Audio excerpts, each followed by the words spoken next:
السلام علیکم ورحمۃ اللہ وبرکاتہ۔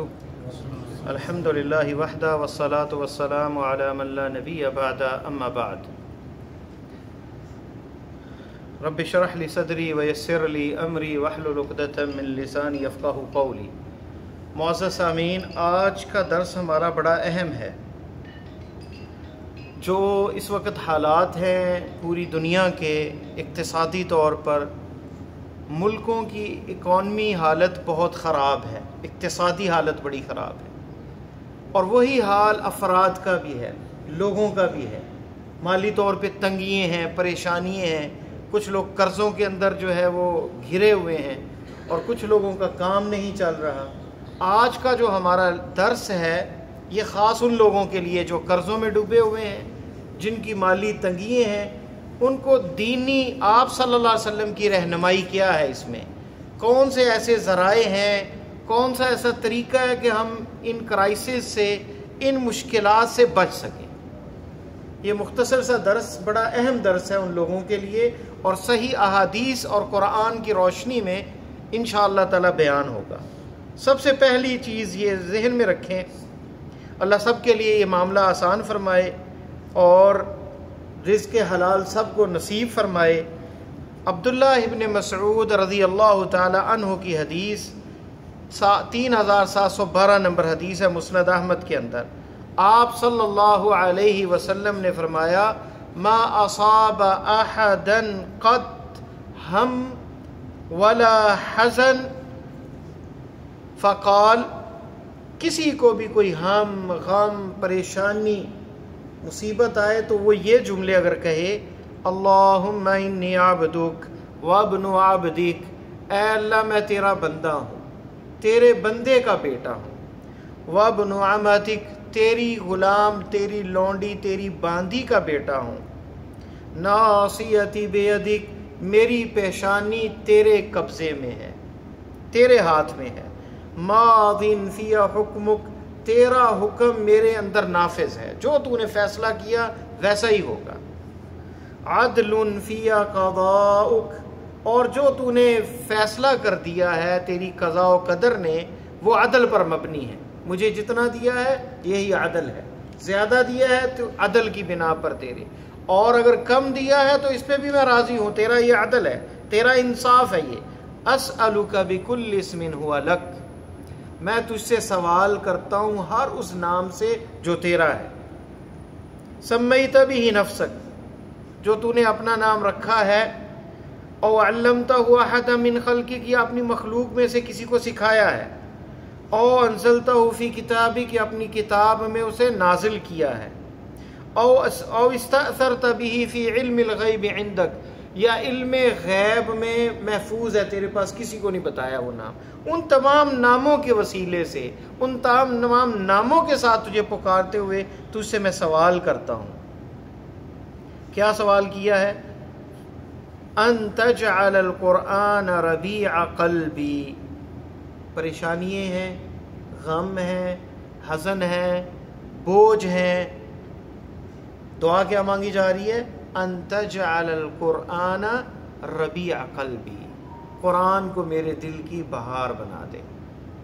اب یہاں اندازہ کریں آپ کہ قرآن کو کیوں کہا گیا دل کی بہار بنا دے؟ کیونکہ قرآن مبارک ہے، کتاب انزلناہ مبارک، یہ مبارک برکت والی کتاب ہے، کیونکہ یہ برکت جب ہمارے اندر آ جائے گی اور ہمارے دل کا ایک بہار بن جائے گی، ہمارا قلبی تعلق بن جائے گا اس کتاب عزیز سے، رب کے اس کلام سے، ہم پڑھیں گے، اس کو سمجھیں گے، اس پر عمل کریں گے، تو ہماری زندگیوں میں بھی بہاریں آ جائیں گی، ہمارے مسائل بھی حل ہو جائیں گے، پریشانیاں بھی دور ہو جائیں گی۔ حل تو ہمارے پاس ہے لیکن ہم ہی منہ موڑے ہوئے ہیں اس سے، اتنے بڑے سوال کر کے رب کی تعریف، اپنے گناہوں کا اقرار، اعتراف، اللہ کے فیصلوں کا جو ہے اقرار، اور اللہ نے جو فیصلے کیے تقدیر اور قضاء کے اسے عدل کہہ کے پھر کیا مانگا؟ سب سے پہلے قرآن کو، اے اللہ میرے دل کی بہار بنا دے، وَنُورَ صَدْرِی، میرے سینے کا نور بنا دے، روشنی بنا دے، وَجَلَاءَ حُزْنِی، اور اس کو جلا، شفا بنا دے میرے غموں کی، وذهاب ہمی، اور میرے پریشانی اس سے دور ہو جائیں، الا اذهب اللہ ہمہ وحزنہ، اللہ تعالیٰ یہ جو کلمات پڑھتا ہے اللہ تعالیٰ اس کا ہم اور اس کا غم اور حزن پریشانیاں دور کر دیتے ہیں، وَأَبْدَلَهُ مَكَانَهُ فَرَجًا، اور اللہ تعالیٰ اس کی تنگی کا رستہ نکال دیتے ہیں۔ قال فقیل یا رسول اللہ، تو کہا گیا آپ صلی اللہ علیہ وسلم سے، اے اللہ کے رسول، الا نتعلمها، کیا ہم اس کو سیکھیں نا؟ فقال بلا، آپ نے کہا کیوں نہیں، ينبغي لمن سمعها، جو سنے اس کو اس کے لیے چاہیے، این یتعلمها، کہ اس کو سیکھے۔ شیخ البانی نے اس کو صحیح ترغیب و ترہیب میں صحیح کہا ہے، تو حدیث یہ صحیح ہے۔ دیکھیں چھوٹے سے کلمات ہیں، اللہم انی عبدک وابن عبدک وابن امتک ناصیتی بیدک ماض فی حکمک عدل فی قضاؤک اسألک بکل اسم هو لک سمیت به نفسک او انزلتہ فی کتابک او علمتہ احدا من خلقک او استأثرت به فی علم الغیب عندک ان تجعل القرآن العظیم ربیع قلبی ونور صدری وذهاب هم وجلاء حزنی وذهاب ہمی۔ تو یہ وہ جملے ہیں، اتنے بس، تو اللہ تعالیٰ بدل دیں گے، حالات کو بدل دیں گے۔ اور دعا اندازہ کریں کیا مانگی گئی ہے، قرآن کو اے اللہ میرے دل کی بہار بنا دے۔ تو یعنی یہ وسیلہ ہے آپ کے حالات بدلنے کا کہ قرآن جو ہے اس سے تعلق جوڑے۔ دعا بھی مانگیں، اللہ کی توفیق کے بغیر ہم قرآن سے بھی تعلق نہیں جوڑ سکتے، یہ محبت بھی میسر ہر ایک کو نہیں آتی۔ آپ کو اللہ نے توفیق دی، آپ یہاں نماز پڑھ رہے ہیں، ماشاءاللہ بھی نماز مغرب کی پڑھی۔ کتنے ایسے لوگ ہیں جو فیس بک پہ، ٹویٹر پہ، یوٹیوب پہ بیٹھے ہیں مست اور آئے نہیں مسجد۔ تو یہ اللہ تعالیٰ کی محبت اور توفیق ہے آپ کو کہ آپ لوگ یہاں پہ آئے ہیں۔ تو اسی طرح یہ اللہ کی توفیق چاہیے کہ اللہ دل کے اندر قرآن کی محبت پیدا کر دے۔ پہلا ایک یہ پہلی چابی، پہلی دعا یہ کہ جس سے حالات بدلیں گے، اور اس میں جو ہمیں سبق ملتا ہے قرآن کے ساتھ تعلق مضبوط کرنے کا۔ دوسری حدیث صحیح مسلم میں 2713 نمبر حدیث ہے، اس کے اندر کیا ہے؟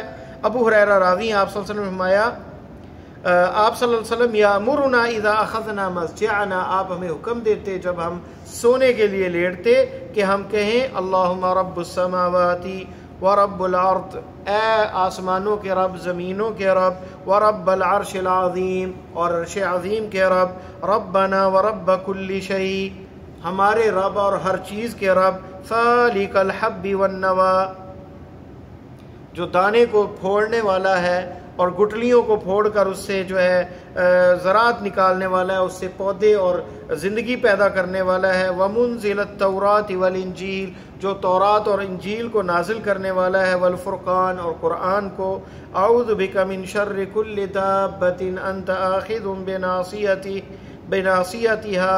میں تیری پناہ میں آتا ہوں ہر اس شر سے، ہر اس چلنے والے دابہ جو زمین پہ چلتا ہے، چاہے انسان ہے، جانور ہے، کوئی بھی، اس کے شر سے، انت آخذ بناصیتها، اس کی پیشانی کو تو پکڑے ہوئے ہے۔ اللہ کے قبضے میں ہے تمام مخلوق۔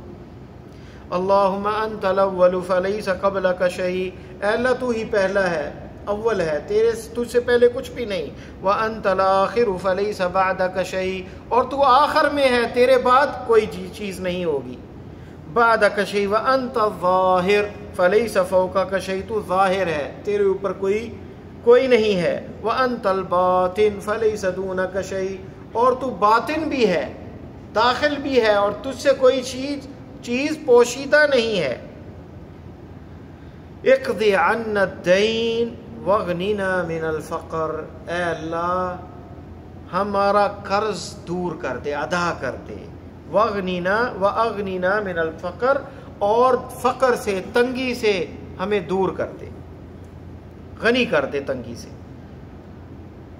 فقر جو ہے معاشی طور پہ فقیری، محتاج کی، یہ اتنا بڑی چیز ہے کہ علی رضی اللہ تعالی عنہ کا قول ہے کہ اگر فقر انسان ہوتا لقتلتہ، میں اسے قتل کر دیتا۔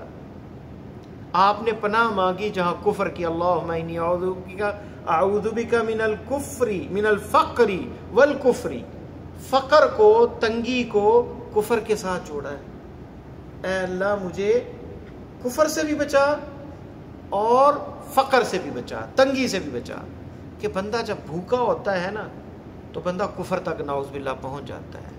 پہلے جنگ ہوتی تھی تلواروں کی، بندوقوں کی، اب یہ بمبوں کی، میزائلز کی، اب ایک اور طریقہ جنگ کا ہے جو اغیار نے، اسلام دشمن طاقتوں نے، یہودی لابی نے مسلمانوں کے خلاف اپنایا ہے، کہ مسلمان ملکوں کی معیشت کو تنگ کر دیا جائے، ان کو قرض دے کر ان پر اتنا قرض ہو جائے کہ سود دیتے دیتے اپنے عوام کا سوچے ہی نہ، بلکہ ٹیکسوں پہ ٹیکس، اور لوگ جو ہے ان کی نہ کھانا پورا ہو، نہ بجلی کا بل پورا ہو، وہ دین کے بارے میں کسی اور کی چیز کے بارے میں کہ اس دین کو نافذ کریں، اس شریعت کو نافذ کریں، اللہ کا پرچم بلند کریں، سوچے ہی نہ۔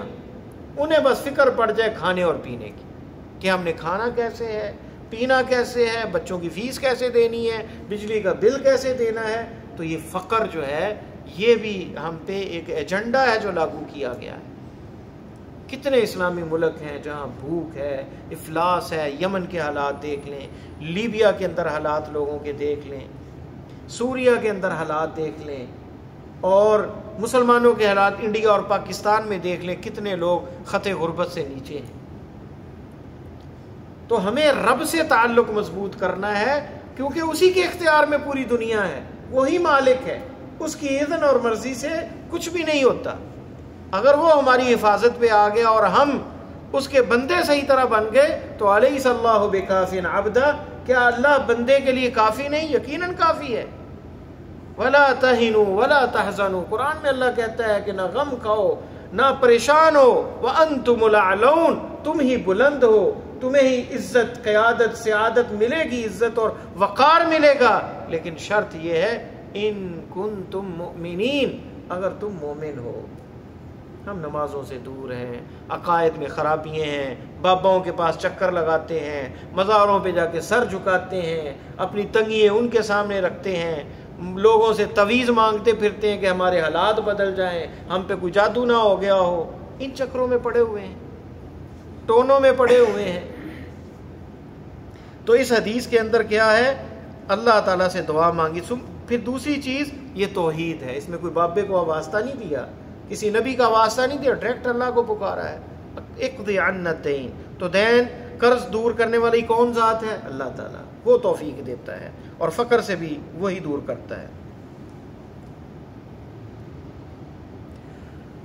تیسری چیز، علی رضی اللہ تعالی عنہ سے حدیث ہے، ایک مکاتب، ان مکاتبا جاءہ، ایک مکاتب یعنی وہ غلام جس نے اپنے مالک کے ساتھ ایگریمنٹ کیا کہ وہ آزاد ہونا چاہتا ہے، اتنے پیسے دے دے گا اور وہ آزاد ہوگا۔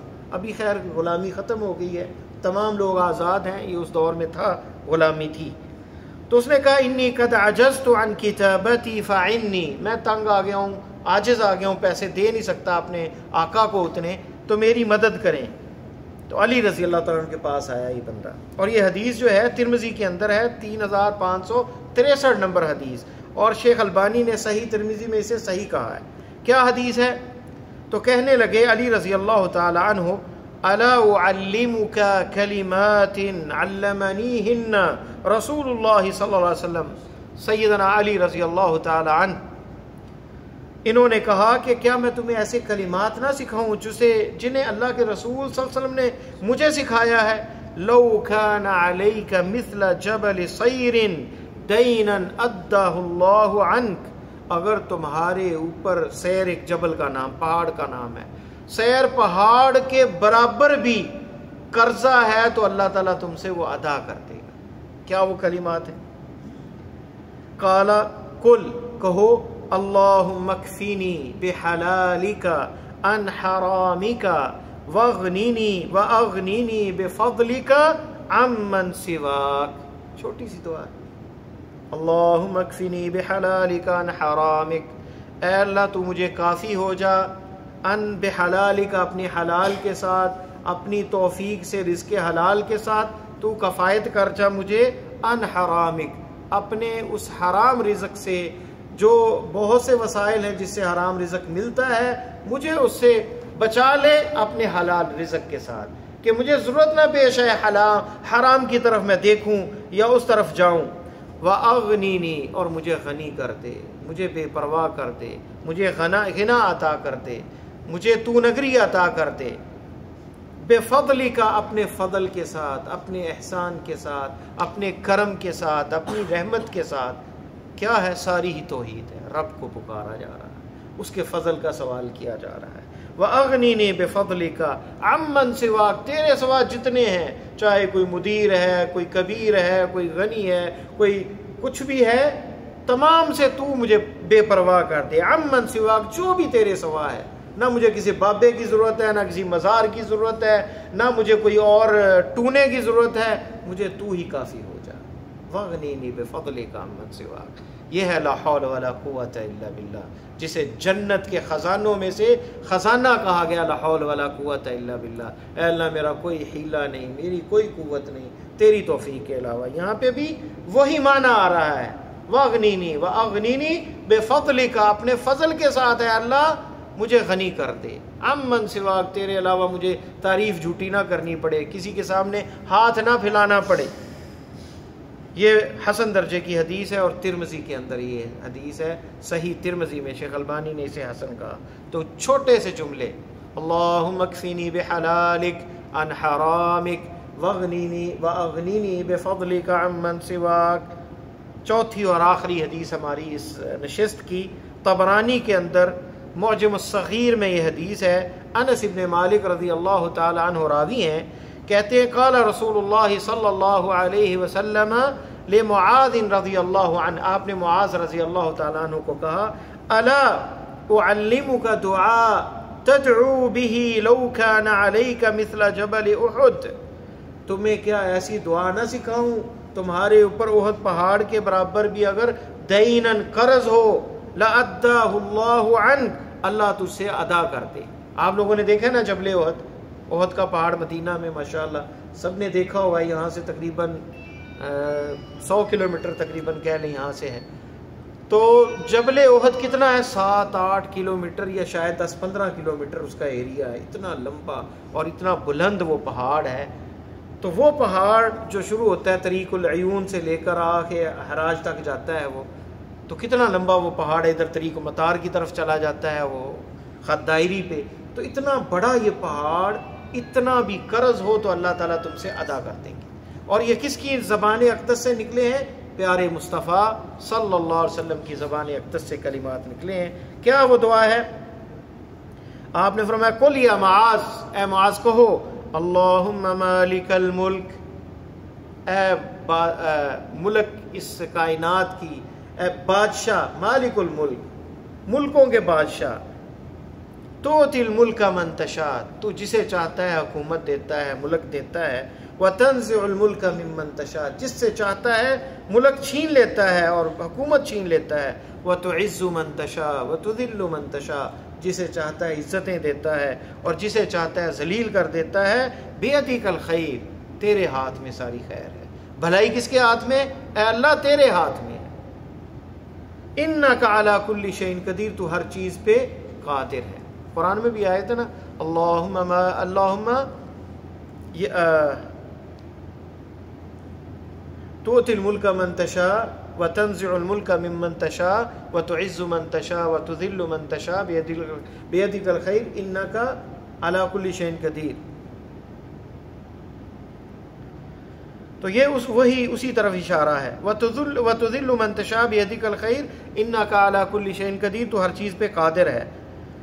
رحمان الدنیا والآخرہ، رحمان الدنیا والآخرہ، دنیا پہ دنیا والوں کا رحمان اور آخرت کا۔ رحمان کا کیا مطلب ہے؟ بہت زیادہ رحمت کرنے والا، بہت زیادہ مہربان، گناہ گار کو بھی دے رہا ہے، نیک کار کو بھی دے رہا ہے، پکڑ نہیں رہا، اسے ڈھیل دی ہے کہ شاید توبہ کر لے۔ رحمان الدنیا والآخرہ، بہت زیادہ مہربان دنیا اور آخرت والوں کا۔ تعطیہما من تشاء، یعنی اپنی رحمت اور کرم نوازیاں تو جسے چاہتا ہے، من تشاء، جسے چاہتا ہے تو دیتا ہے، وتمنع منها عمن تشاء، منہما من تشاء وتمنع منہما من تشاء، اور جسے چاہتا ہے تو لے لیتا ہے، روک لیتا ہے ان سے۔ ارحمنی، مجھ پر رحم کر، مجھ پر رحم کر، رحمت کر۔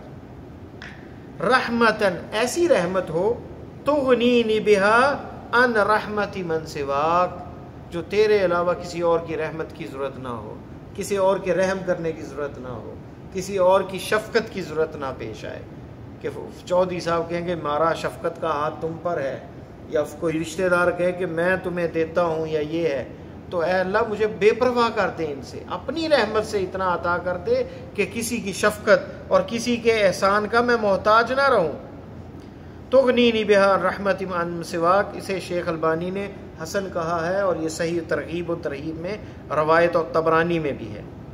تو یہ چوتھی چیز ہے۔ پانچویں چیز جو قرآن میں اللہ نے ذکر کی ہے، فَقُلْتُ اسْتَغْفِرُوا رَبَّكُمْ إِنَّهُ كَانَ غَفَّارًا يُرْسِلِ السَّمَاءَ عَلَيْكُمْ مِدْرَارًا وَيُمْدِدْكُمْ بِأَمْوَالٍ وَبَنِينَ وَيَجْعَلْ لَكُمْ جَنَّاتٍ وَيَجْعَلْ لَكُمْ أَنْهَارًا۔ فَقُلْتُ اسْتَغْفِرُوا، نوح علیہ السلام کا یہ واقعہ، نوح علیہ السلام نے اپنی قوم کو یہ کہا، اللہ تعالیٰ نے قرآن میں ذکر کیا، تو میں نے انہیں کہا اپنے رب سے معافی طلب کرو، استغفار، اللہ سے بخشش مانگو، انہ کان غفارا، صیغہ مبالغے کا، وہ بہت زیادہ معاف کرنے والا ہے۔ یرسل السماء علیکم مدرارا، موسلادھار تم پر بارش نازل کرے گا، ویمددکم باموال وبنین، تمہیں مال بھی زیادہ دے گا اور بیٹے بھی دے گا۔ استغفار، رب اغفر لی وتوب علیہ، استغفر اللہ، اے اللہ معاف کر دے۔ نبی علیہ السلام ایک دن میں 100 دفعہ، بعض روایات میں 70 دفعہ سے زیادہ استغفار کرتے تھے، تو ہم کتنی دفعہ کرتے ہیں؟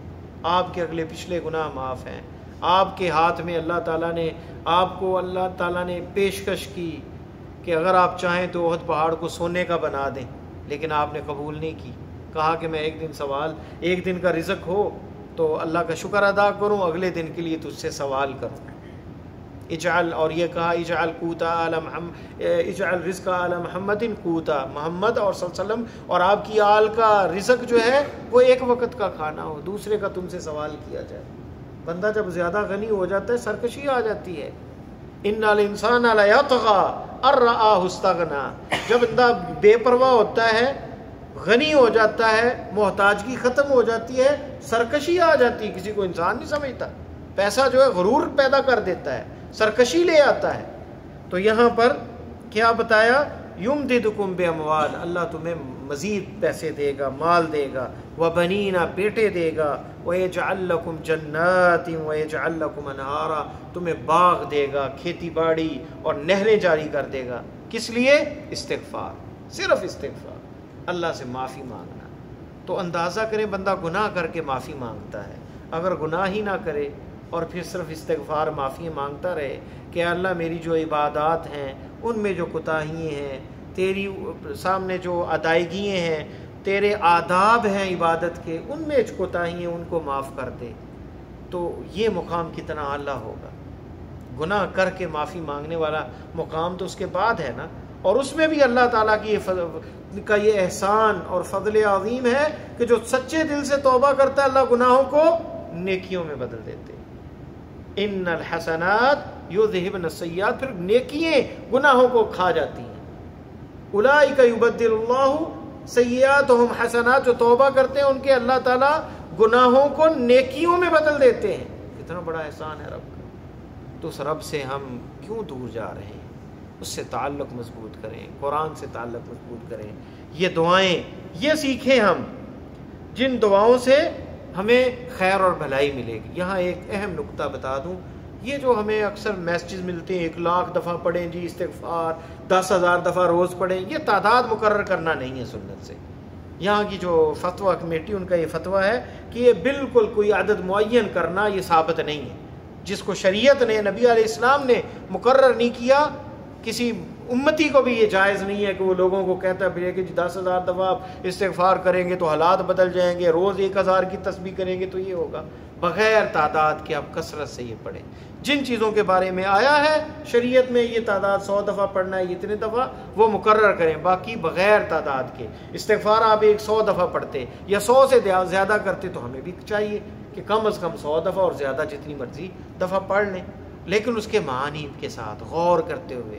یہ نہیں کہ دعائیں یاد ہے پتہ ہی نہیں کیا پڑھ رہا ہے بندہ، اس کے مطلب کا پتہ ہو بھائی۔ اللہ سے مانگ رہا ہے اللہم اقضی عنی دین، اے اللہ میرا قرض دور کر دے اور مجھے غنی کر دے، فقر سے دوری کر دے۔ اور یہ کب دعائیں قبول ہوتی؟ جب ہم حلال رزق کھائیں اور اس کے فرائض ادا کریں۔ بندہ ساری رات تہجد پڑھتا رہے، فجر کے لیے مسجد میں نہ آئے تو کوئی فائدہ نہیں ایسی تہجد کا۔ بندہ جناب عمرہ ہر مہینے کرنے جائے، فرض نماز نہیں پڑھتا، 5 وقت کی نماز پڑھنے مسجد نہیں آتا، کوئی فائدہ نہیں ایسے عمروں کا، کیونکہ پہلے فرائض ہیں، واجبات ہیں، پھر نوافل ہیں۔ اللہ سے دعا ہے کہ اللہ مجھے اور آپ کو قرآن و سنت پر عمل کرنے کی توفیق عطا فرمائے اور اللہ تعالیٰ خاتمہ ایمان پہ فرمائے۔ سبحانک اللہم و بحمدک، اشہد ان لا الہ الا انت، استغفرک و اتوب الیک۔